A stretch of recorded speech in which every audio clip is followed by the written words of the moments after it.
Imagine a city where a simple infection from a scraped knee could turn deadly in days, especially if you were a woman weakened by frequent pregnancies.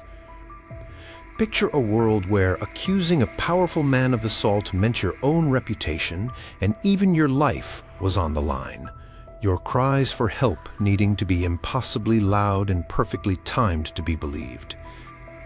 Consider that the knowledge of herbs and healing passed down from mother to daughter could twist into accusations of witchcraft, leading to public humiliation, torture, and a horrific death. For women in medieval cities, these weren't just fears. They were the stark, challenging realities of everyday life, where survival often depended on a mixture of resilience, luck, and navigating a complex web of perils. Number 8. You won't believe how deadly just existing was thanks to disease. Step into a medieval city, and the first thing that might hit you literally is the smell. Streets were often narrow, unpaved, and served as open sewers. Butchers discarded animal entrails where they worked. Tanneries released foul-smelling chemicals, and human waste was frequently tossed from windows into the street below or into overflowing cesspits that could contaminate wells. In London, the River Thames, a major source of water for many, also received a huge amount of the city's waste. This created a perfect breeding ground for diseases that could sweep through populations with terrifying speed. For women, these unsanitary conditions posed particular threats. They often spent more time within the home or its immediate vicinity, areas that were cramped, poorly ventilated, and difficult to keep clean. If a family member fell ill, it was usually the woman who took on the role of carer, exposing herself directly to contagious illnesses. Imagine trying to nurse a child sick with dysentery, a common killer caused by contaminated food or water, while also managing other household chores, and possibly being pregnant or recovering from childbirth yourself. The risk of infection was constant.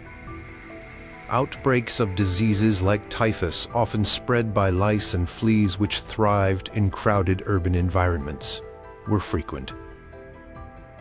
Smallpox left survivors scarred for life, if they survived at all.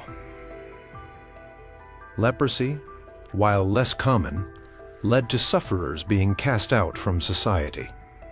And then there was the ever-present terror of plague, the Black Death being the most infamous example which could decimate a city's population in months. During such epidemics, women, especially those who were poor or marginalized, had few places to hide and limited access to any form of effective medical care. Even a minor cut or abrasion, easily infected in such an environment, could lead to sepsis and death without the aid of antibiotics, which were centuries away from discovery. Childbirth, already perilous, became even more so if the mother or midwife had unwashed hands, or if the birthing environment was unclean, leading to deadly postpartum infections. The air itself in densely populated city quarters could feel heavy with the risk of sickness, a constant invisible danger that shaped everyday life and cut many lives tragically short. Number 7. Why her own home and the streets were often terrifyingly unsafe. For a woman in a medieval city, danger wasn't just found in disease, it lurked in the very spaces she inhabited, both public and private. The streets, especially after dark, could be perilous. Poor lighting, if any, made navigating uneven pathways treacherous, and also provided cover for thieves and assailants. While city watches existed, they were often understaffed and their patrols infrequent, particularly in poorer districts. A woman walking alone, especially at night or in a less reputable area, was considered to be inviting trouble. And if she were attacked, she might even find herself blamed for being out inappropriately. Records from cities like Paris and London show cases of women being robbed or assaulted on their way to or from work, or even just stepping out for an errand. Even within the supposed sanctuary of her own home, a woman was not always safe. Medieval society largely upheld the authority of the husband as the head of the household. While the church and some laws discouraged excessive violence, a husband was generally permitted to use moderate chastisement to discipline his wife. What constituted moderate was of course subjective and could easily escalate into severe abuse. Neighbors might hear screams or see bruises, but intervention was rare unless the violence was extreme and public enough to cause a scandal, or if the woman's male relatives decided to step in.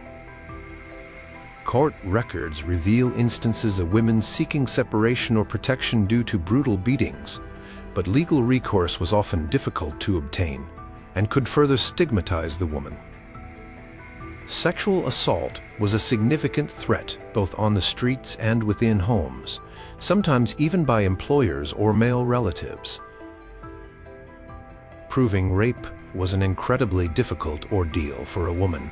Legal systems often required immediate outcry. She had to raise a hue and cry at the time of the assault, showing visible signs of struggle, and report it without delay. If she was deemed to have been in a dishonorable place, or if her own reputation was questioned, her claim was less likely to be believed. The burden of proof lay heavily on her, and the shame associated with such an event could be devastating, regardless of the legal outcome. For servants or women in economically vulnerable positions, the risk of sexual coercion or assault from masters or men in positions of power was a constant, often unspoken reality. Fear of violence, both overt and threatened, shaped where women could go, when and with whom, severely restricting their freedom and peace of mind. Number 6. The legal system was basically a minefield if you were a woman.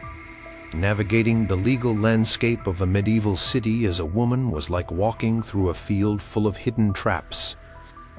The laws themselves and the way they were applied often reflected a society where women held a subordinate status to men. In many legal matters, a woman's testimony might be considered less credible than a man's, or she might require a male guardian, a husband, father, or brother, to represent her interests in court. This meant her ability to seek justice or defend herself depended heavily on the support and willingness of men in her life. When it came to property, a married woman's rights were often subsumed by her husband's under a system known as coverture, in English common law, for example.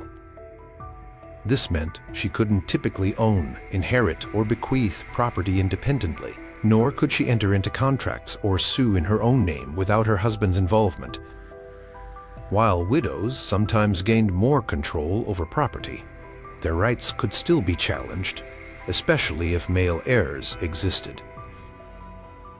Imagine a woman whose husband died, leaving her to manage a business or lands. She might face immediate legal challenges from his male relatives, eager to claim control. If a woman was the victim of a crime, seeking justice was an uphill battle.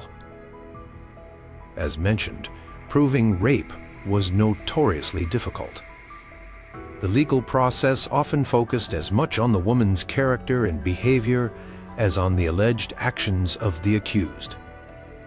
If she was deemed to have a bad reputation, or if she didn't conform to societal expectations of modest female behavior, her case could be dismissed. For lesser offenses against women such as slander or minor assault, penalties for the perpetrator might be light, perhaps a small fine. Conversely, women accused of crimes often faced harsh public shaming rituals, such as being paraded through the streets or placed in stocks, especially for offenses considered female like scolding, being an argumentative or quarrelsome woman, or adultery. Punishments for women could be particularly brutal. For instance, women convicted of certain crimes like coining, counterfeiting money, or high treason were sometimes sentenced to be burned at the stake, a fate less commonly applied to men for similar offenses who might be hanged, drawn, and quartered. The legal system, far from being a reliable protector, often amplified a woman's vulnerability in medieval urban society. Number 5. Good luck, making ends meet when the odds were stacked against you. For many women in medieval cities, economic survival was a daily struggle against formidable odds. While women were active participants in the urban economy, their opportunities were often limited, and their earnings typically far less than men's, even for comparable work.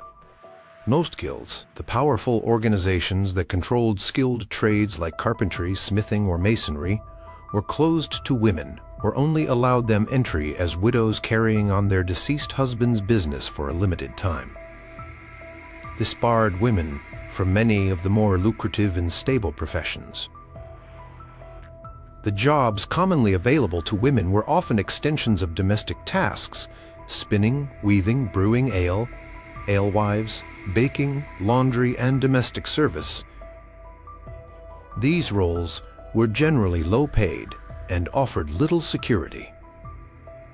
A female spinner, for instance, might work long hours for a pittance, her income barely enough to feed herself, let alone a family.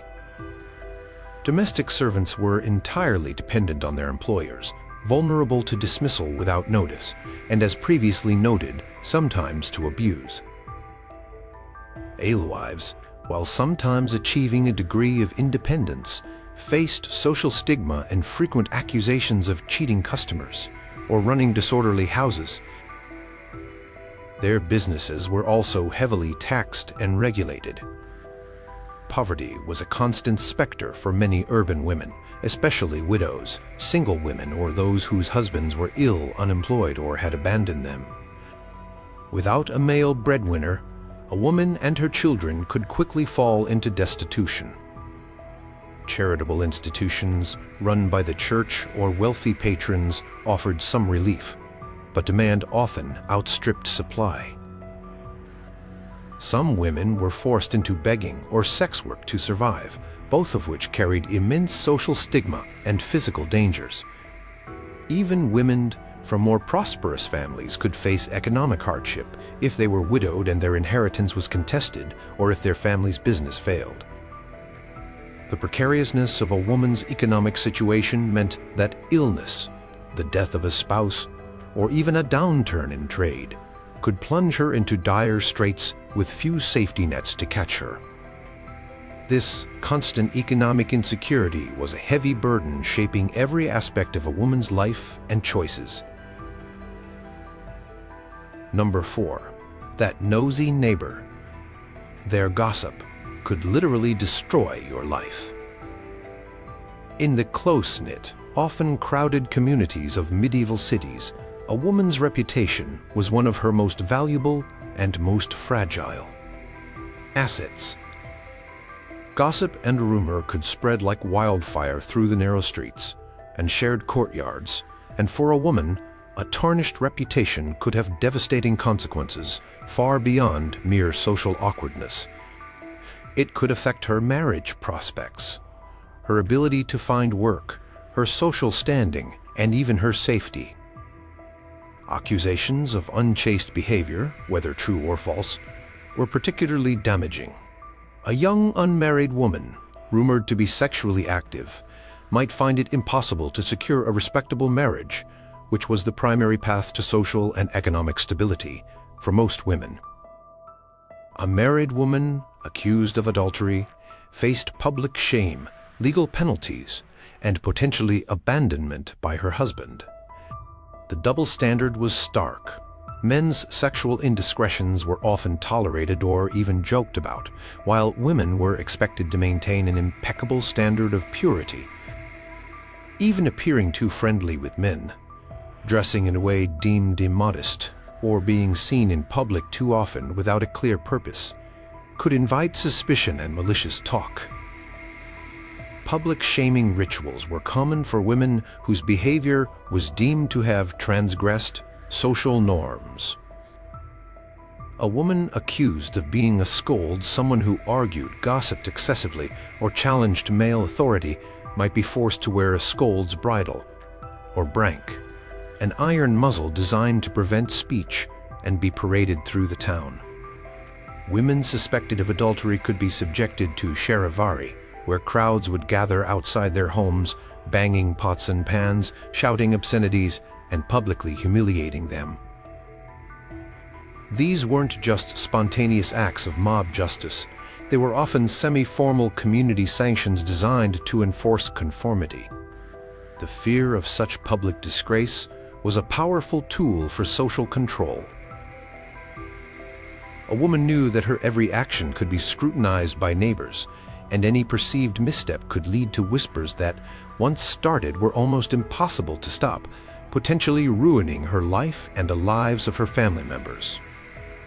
This constant surveillance and the swift, harsh judgment of the community made navigating social life a perilous balancing act.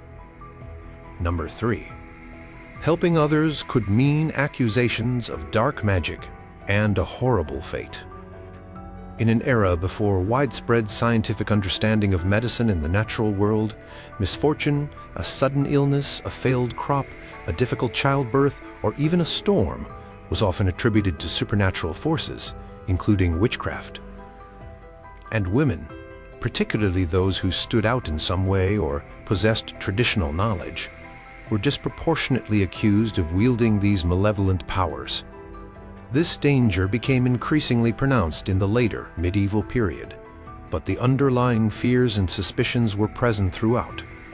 Midwives and healers, women who possessed knowledge of herbs, folk remedies, and childbirth, trod a particularly dangerous line. If a birth went well, they were praised.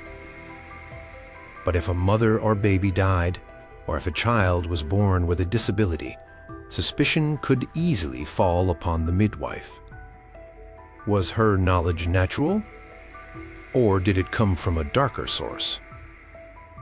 Similarly, a woman who knew how to use herbs to treat ailments might be respected by some but feared by others, especially if her remedies were unusually effective or if she lived a solitary life. The same knowledge that could save a life could, in an atmosphere of fear and superstition, condemn the knower. Other women who might find themselves targets of witchcraft accusations included the elderly, especially poor, eccentric old women who might mumble to themselves or keep pets like cats, which were sometimes associated with demonic familiars. Women who were perceived as argumentative, unpopular, or who had disputes with neighbors could also find themselves accused. An accusation of witchcraft was incredibly serious. It often began with local rumors, but could escalate to formal charges and a trial, either by church or secular authorities. These trials could involve torture to extract confessions, and the accused had little chance of a fair hearing. The forms of proof could be bizarre, such as swimming the witch. If she floated, she was guilty, rejected by the water. If she sank, and possibly drowned, she was innocent. Conviction often meant a terrifying public execution, usually by burning at the stake, intended to purify the community of the supposed evil. The fear of being labeled a witch, even for acts of kindness or for simply being different, was a chilling reality for many women. Number 2. The most natural thing for a woman could be her last. For women in medieval cities, the act of bringing new life into the world, childbirth, was one of the most dangerous events they would ever face. While a celebrated and essential part of life, it was shadowed by an extremely high risk of death or serious complications for both mother and child. Medical understanding was limited, and hygiene practices that we now know are crucial were largely unknown or inconsistently applied. Puerperal fever, or childbed fever, was a common and often fatal infection that could set in after delivery, caused by unsanitary conditions or unwashed hands of attendants. Without antibiotics, such infections were devastating. Prolonged or obstructed labor could also be deadly.